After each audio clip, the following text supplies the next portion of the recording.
বায়ু দূষণ বেইজিং এর মতন শহরেও নিয়ন্ত্রণে আনতে 10 বছর মতন সময় লেগেছে। আর খুব ভালো বাতাসের মানে যেতে আপনারা ওয়েবসাইট সার্চ করে দেখতে পারেন, ওদের 15 বছর লেগেছে। আমাদের একটা মুশকিল হচ্ছে, আমাদের 30 থেকে 35% বায়ু দূষণ আসে হচ্ছে পার্শ্ববর্তী দেশ থেকে। সেখানে অনেক কয়লা ভিত্তিক বিদ্যুৎ প্রকল্প ঠিক বর্ডারের ওদিকেই আছে, ওইখান থেকে আসে। বায়ু দূষণ নিয়ে যে আদালতের নির্দেশের কথা বললেন, তার একটা বড় অংশের নির্দেশ কিন্তু আমি নিজে বাদী হয়ে যখন মামলা করেছি সেগুলোতেই এসছে।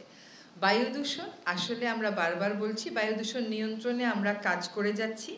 আমি দায়িত্ব নেয়ার পরে বায়ু দূষণ নিয়ন্ত্রণের যে অ্যাকশন প্ল্যানটা ওটা চূড়ান্ত করেছি, অর্থাৎ এতদিন কোনো বায়ু দূষণের অ্যাকশন প্ল্যান ছিল না। এবছরই কেবল বারবার এসছে, এই কথাটা একেবারেই ঠিক না। কারণ আমি 2017 সালে মামলা করেছি, তখনও আমি গিয়ে কোর্টে একই কথা বলেছি যে মাই লর্ড, গত 5 বছর যাবত এটা লিড নিউজ হচ্ছে, কিন্তু সরকার তেমন কিছু করছে না। যদি আপনি আমরা চায়নার সাথেও কথা বলছি, বিদেশে তাকান, এটা একটা প্রক্রিয়ার ব্যাপার। আমরা যেটা আপনাদেরকে বলতে পারি সেটা হচ্ছে কাজটা আমরা শুরু করেছি। বায়ু দূষণ বেইজিং এর মতন শহরেও নিয়ন্ত্রণে আনতে 10 বছর মতন সময় লেগেছে। আর খুব ভালো বাতাসের মানে যেতে আপনারা ওয়েবসাইট সার্চ করে দেখতে পারেন, ওদের 15 বছর লেগেছে।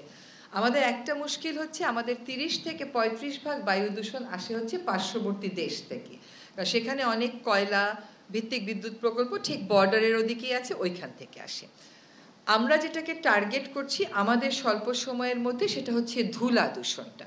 আমরা বায়ু দূষণকে একেবারেই কমিয়ে আনতে পারবো, এটা কেউই আসলে কোথাও কখনো পারেনি, কিন্তু বায়ু দূষণ কমানো যায়, সেটা সম্ভব। সেই কাজটা আমরা শুরু করব, অ্যাকশন প্ল্যানটা সেভাবেই চূড়ান্ত হয়েছে।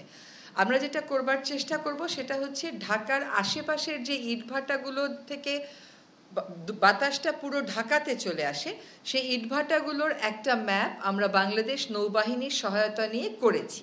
তারা এরিয়াল ভিউ দিয়ে ওটা আমাদেরকে প্রেজেন্ট করে দিয়েছেন। আমরা চেষ্টা করব যে আগামী বছর এই ইটভাটাগুলো যাতে আর চালু থাকতে না পারে সেটা নিশ্চিত করতে। খেয়াল করবেন, দুইটা জিনিস আমরা শীতকালে চাই না, একটা হচ্ছে কনস্ট্রাকশন, একটা হচ্ছে ইটভাটা। কারণ এই দুটো হচ্ছে বায়ু দূষণের অন্যতম মেজর সূত্র, কিন্তু এই দুটা কাজই আবার হয় গিয়ে আপনার শীতকালে। কাজে ঢাকার এই আশেপাশের এই আমিনবাজার, সাভার এবং ধামরাইতে এগুলোকে আমরা ব্রিকফিল্ড জোন ঘোষণা করার মোটামুটি একটা সিদ্ধান্ত নিয়েছি, বাকিটা আলাপ আলোচনার পরে। আরেকটা হচ্ছে ঢাকা দক্ষিণ সিটি কর্পোরেশন, ঢাকা উত্তর সিটি কর্পোরেশন থেকে কোথায় কোথায় তাদের ভাঙা রাস্তা আছে সেগুলোর একটা তালিকা আমরা প্রস্তুত করেছি, সেগুলো তারা নির্মাণ কাজ শুরু করে দিয়েছেন। আরেকটা কাজ যেটা আমরা করছি সেটা হচ্ছে, ঢাকা শহরে প্রচুর জায়গাতে আপনি দেখবেন যে রোড ডিভাইডার আছে, একটা গাছ আরেকটা গাছ, মাঝখানের জায়গাগুলো পুরা ব্রাউন, ওইখান থেকেও কিন্তু প্রচুর ধুলা উড়ে। তো ওই ধুলাগুলো ঢেকে দেওয়ার জন্য নর্থ সিটি কর্পোরেশন এবং সাউথ সিটি কর্পোরেশনের থেকে আমরা পুরো বর্ণনা নিয়ে এসেছি কত কিলোমিটার আসলে আমাদেরকে সবুজে আচ্ছাদন করতে হবে। সেই আচ্ছাদনের প্রক্রিয়ার জন্য আমাকে এপ্রিল পর্যন্ত অপেক্ষা করতে হবে, কারণ এখন ঘাস লাগিয়েও তো বাঁচানো যাবে না। কাজে আগামী বছরের জন্য আমাদের টার্গেট হচ্ছে ধুলা দূষণটা নিয়ন্ত্রণে আনা। আর নির্মাণ কাজের জন্য এই যে আজকেও কথা বলে আসলাম যে আমরা রাতে রাতে ম্যাজিস্ট্রেট রাস্তায় দিতে পারি কিনা, তার একটা বড় কারণ হচ্ছে যে আমাদের তো পুলিশের সহায়তাটাও লাগছে। ফলে বায়ু দূষণে যদি আমরা যে কাজগুলো আমরা হাতে নিয়েছি এগুলো থেকে শুরু করি এবং পরবর্তী সরকার এসে এই কাজগুলো সম্পাদন করতে থাকেন, আশা করা যায় 3 থেকে 4 বছরের মধ্যে আর বায়ু দূষণের শীর্ষে আমরা থাকবো না।